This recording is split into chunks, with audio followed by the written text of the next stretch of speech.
String processing. In this video, we will define and demonstrate how to process strings. First off, what is string processing? String processing is the act of performing a specific action on every single character or a subgroup of characters in a string, thus producing a new string. Some examples of this are converting each lowercase letter to an uppercase letter, converting each uppercase letter to a lowercase letter, adding 5 to the ASCII value of each character, subtracting 5 from the ASCII value of each character, or repeating each character. For example, suppose I want to repeat each character in the word hello.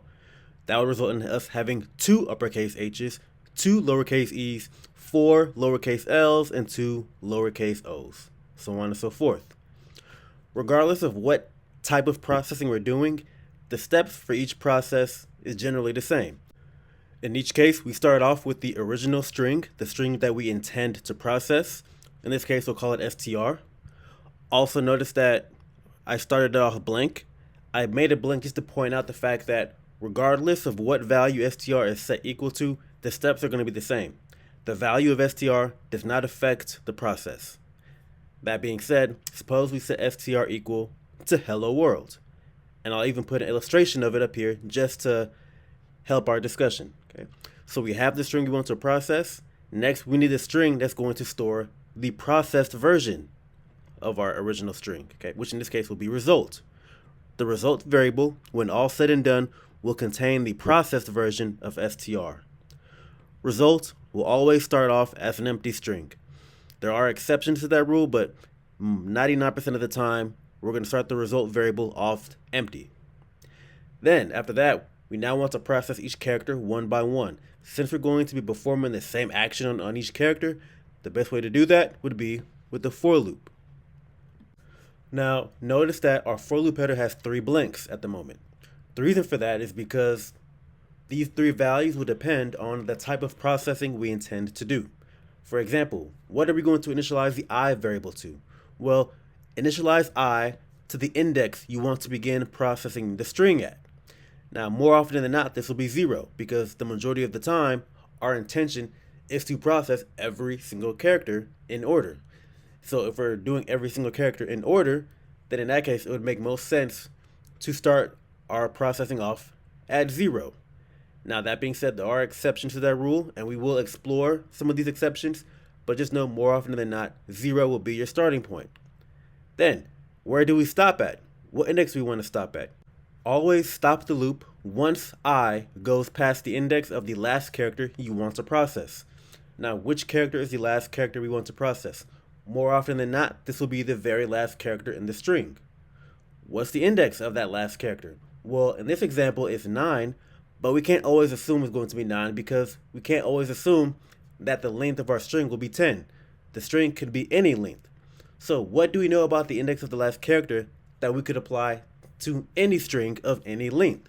Well, we know that the index of the last character is always going to be equal to the length minus 1. Thus, we want to stop the loop once I reaches the value of length. Once I reaches that, we know that the for loop should stop, because we've processed every character. Next, the increment. What are we going to be increasing our I variable by? Okay, increment or decrement I by a certain amount depending on which characters you want to process. If your goal is to process every single character, then increase I by just 1. That way it'll start off at 0, then go to 1, then 2, then 3, so on and so forth. That being said, that may not always be your intent. Sometimes you may want to process just every other character, which in that case you would increase I by 2. Sometimes your intent might be to process every third character, which in that case increase I by 3. Sometimes you may want to process every character, but process them backwards, which in that case you would want to decrease I by 1, so on and so forth. Again, it all depends on the specific application. Next, now that our for loop header is complete, we now want to begin processing each individual character. How do we do that? The first step is to pull out the individual character we want to process. There's 2 ways we can do that. We can do it using the char at method, where we ask for the character at index I using char at, or we could use the substring method, where we pull out the portion of the string that starts at index I and ends at index 1. Of course, the length of the string will always be 1. There's no right or wrong approach. Sometimes the better approach will depend on the type of processing you plan to do, and it'll also depend on which method you're more comfortable with working with as a programmer. Some programmers are more comfortable working with the char_add method. Some programmers are more comfortable working with substring. Neither approach is wrong. Just know that if you use char_add, you'll be working with a char variable, and if you use substring, you'll be working with a string variable. Thus, be prepared to adapt your program depending on which approach you use. For this video, we're going to focus just on the char_add method. So now that we got our character, the next step is to process it. Now, let's say our goal is to convert every letter in the string str to a lowercase letter. Okay, well in that case, we're going to take ch and pass it to the character.toLowercase method, and then set that value equal to ch. So now ch is a lowercase version of itself. Then, now that we've processed the character, the next and final step is to concatenate it onto the result variable. And that ends the for loop. And this process will repeat for every single character in the string. It'll take the letter at index 0, convert it to lowercase, then concatenate it, then do it to the letter at index 1, so on and so forth. Then we're all said and done. We're going to print out the result, and then what we see is a lowercase version of the original string. Now, suppose my intent is to convert every character in the string to uppercase. Okay, again, all I would need to change is now instead of using character.toLowercase, I'm going to use character.toUppercase. The steps are still the exact same. I just changed the method for which I use for processing. So now each character that gets pulled out is going to get converted to an uppercase version of itself and concatenated on to the result variable.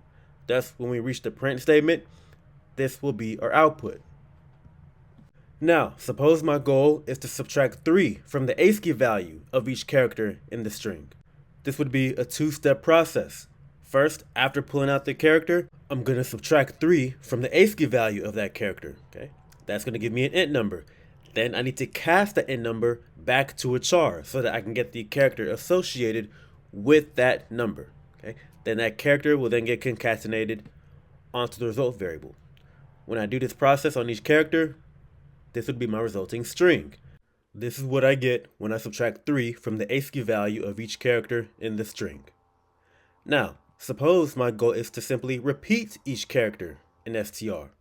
Alright, well in that case, all I'd have to do after pulling out the character and storing it in ch, instead of concatenating it to result just once, I'm going to concatenate it twice.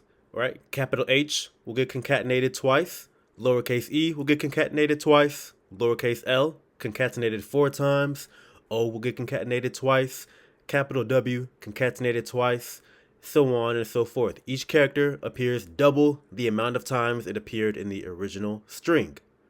Likewise, if I wanted to repeat the character 3 times, then I would concatenate the character 3 times. Thus, each character from the original string will appear 3 times the amount it appeared in the original.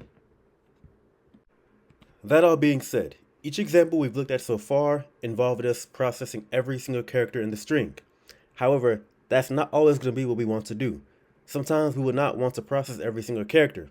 Sometimes, for example, we may only want to process the characters at even indexes. For example, suppose I want to add 3 to the ASCII value of each character at each even index of str and produce a string containing only those characters. Well, in that case, how would my starting point change? Well, since I'm doing the even indexes, I'd still keep it at 0 because 0 is the first even index.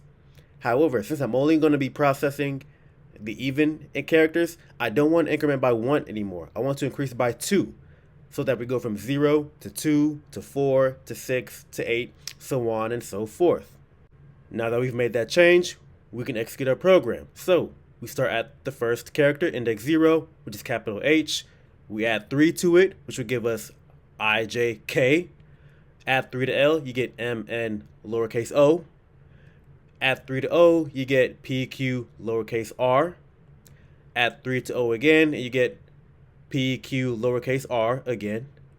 Add 3 to L, and you get M, N, lowercase o. Put it all together in result, and then this would be our output. K, uppercase K, lowercase o, lowercase r, lowercase o. Now, suppose we wanted to do this same process, but instead of on the even indexes, we want to do it on the odd indexed characters. Well, in that case, the only change we would need to make is the starting point. Instead of starting at 0, we're going to start at 1, since 1 is the first odd index. And we're still going to increase the variable by 2 every time, because once again, we're only going to be working with the characters at the odd indexes. So, that's when we execute the program. We start at lowercase e, add 3 to e, you get f, g, h. Add 3 to l, you get m, n, o. Add 3 to w, you get x, y, z. Add 3 to r, you get s, t, u. Add 3 to d, you get e, f, g. Thus, giving us this as our output. Lowercase h, lowercase o, uppercase z, lowercase u, lowercase g. That all being said, notice that in the last two examples, we processed only a subgroup of characters in the string and then got rid of all the characters that we didn't process. Sometimes we don't want to do that. Sometimes we may only want to process a subgroup of characters, but still hold on to the characters that we don't process. So how do we do that? Well, in that case, this means we're going to have to at least look at each character. So we're going to once again start off at 0 and increase our I variable by 1. Because once again, even though we don't intend to process each character, we want to keep each character. So we're going to look at every single one. We're still going to pull out each character one at a time. But now we're going to need an if statement. The reason we need an if statement is because we only want to process characters under certain conditions. So what is that condition? Well, if I only want to process the characters at odd indexes, then I'm going to put if I modulo 2 is equal to 1. This is a rather mathematical way of saying, or this is the computer science way of saying, if I is odd, then execute the conditional statement.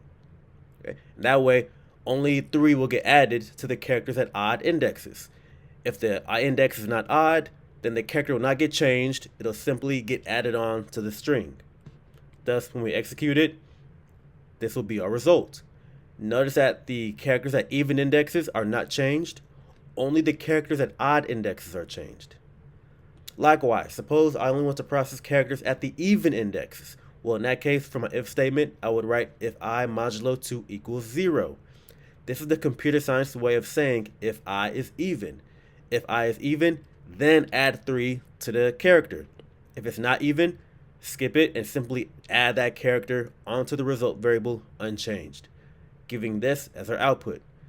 Notice that in this example, all the characters at odd indexes are not changed. Only the characters at even indexes got changed. Now, that all being said, suppose I want to process each character in the string, but I want to do it in reverse order. I want to process the string backwards. Well, in that case, several changes will need to be made to the for loop header. First of all, the starting point. Where do I want to start? Like we discussed at the beginning of the video, always start I off at the index of the first character you want to process. Well, what is the index of the last character? The index of the last character is always equal to the length of the string minus 1. So that's where we're going to start I off. Also, since we're going in reverse order, we're also going to reverse the alligator.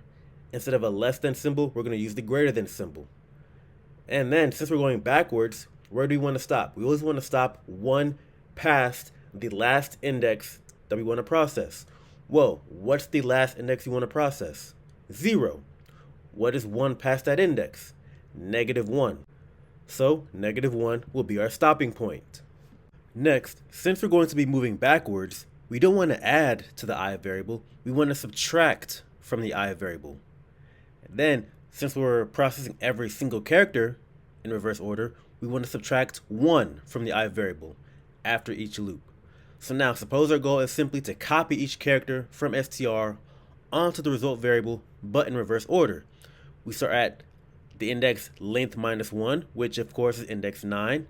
So D will get copied over, then L will get copied over, then R, then O, then capital W, then O, L, L, E, capital H, and that completes it. The characters get copied over in that order, thus the resulting string will be that. Hello world printed backwards. Now, that all being said, each of the processing examples we've looked at so far all involve us creating a new processed version of the original string. However, that's not always our intent when processing strings. Sometimes we process strings simply to determine if something is true about a string. For example, we may want to determine if that string contains an uppercase letter, or we may want to determine if it contains a lowercase letter, or we may want to determine if it contains a number, or we may want to determine if it consists of all numbers or only letters. In either case, what we don't need is a string variable for the result, because once again, our goal is not to produce a new processed version of the original string. What we do want, however, is a boolean that will contain a result. The result will either be true or false. It'll be true if the string meets the property that we're looking for, and false if it does not meet the property that we're looking for. Now, as for the for loop header, more often than not, when we're trying to determine if a string contains a certain property, that's going to involve looking at each character in the string from front to back. So more often than not, our for loop header will be the usual. We're going to initialize I to 0. We're going to increase it by 1 until it reaches the length of the string. Now, as for inside the for loop, we're still going to pull out each character one by one using the char@at method, but how we process it is going to be a little bit different. For example, suppose our goal is to determine if the string str contains a digit. The steps for that obviously would be to go through each character in the string one by one until we find a digit, or until we've gone through the entire string. So, how can we determine if ch is a digit? We can do that with an if statement and the character.isDigit method. The character.isDigit method will return true if ch is a digit character and false if it is not. Now, what should we do if the character.isDigit method returns true? Before I answer that, let me explain why I initialized the result variable to false back up in line 4. In a situation like this, where all we need is one character to be true for the property to become true, it's better to initialize your result variable to false and keep it false until you find that one digit that makes the property true.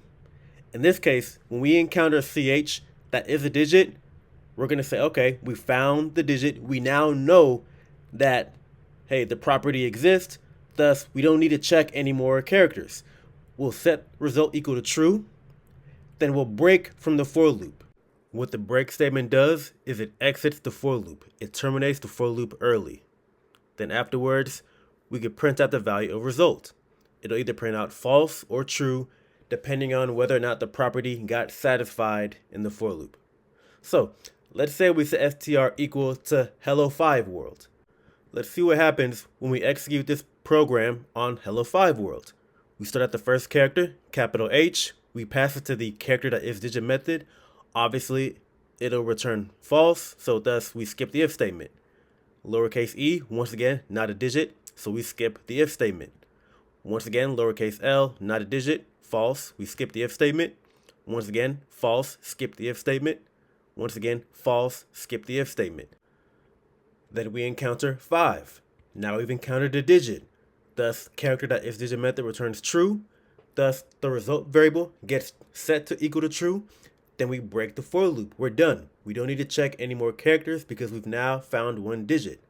We print out the result. True gets output to the screen. We'll close this video off with one last example.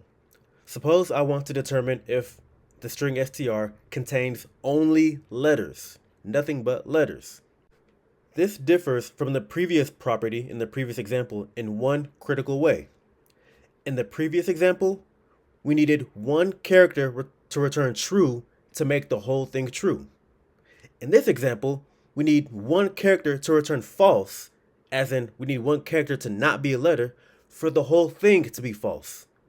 When you're working with a property like that, you initialize the result variable to true.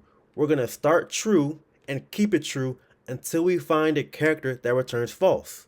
Or in other words, until we find a character that is not a letter. Then inside the for loop, we're going to use the character.isLetter method. And once again, we're looking for a character that returns false. So we're going to say if character.isLetter, ch, equals false, that means we found a character that's not a letter. Thus, the whole property is false, so we set result equal to false, and we break. We don't need to check anything else. Once we find one character that's not a letter, we're done, we're finished. We don't need to check anything else. So let's execute this on str. Okay, we go to H, capital H is a letter, thus is letter would not return false, so we skip the if statement. E is a letter, also not false. L is a letter, also not false. L is a letter, also not false. O is a letter, also not false. 5, however, is not a letter. Character.isLetter 5 returns false. Thus, we're going to enter the if statement. We're going to set result equal to false, and then we're going to break. We're done, because once again, our mission was to determine whether or not the string contains only letters. Since we found one character that's not a letter, we know that this property is not true. Thus, we're done. We print out the results, and hence we print out false.